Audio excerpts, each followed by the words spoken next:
कहिले गम हम सहिले देले बा धोखा त गाजा पीले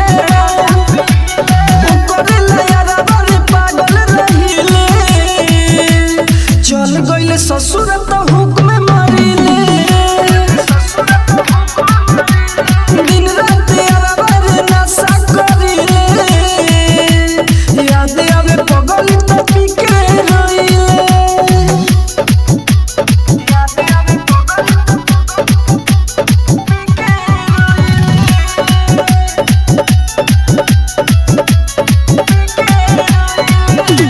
सपना में आके कहे नींद हमर तुरेला राज राजधानी जबरती में सोएला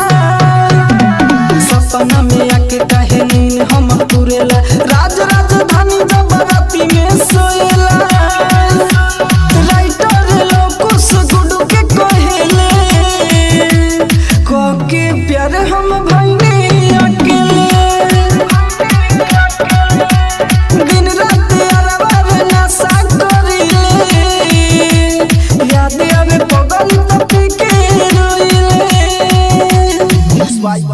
एजी रिकॉर्डिंग स्टूडियो रोशनपुर सपहा।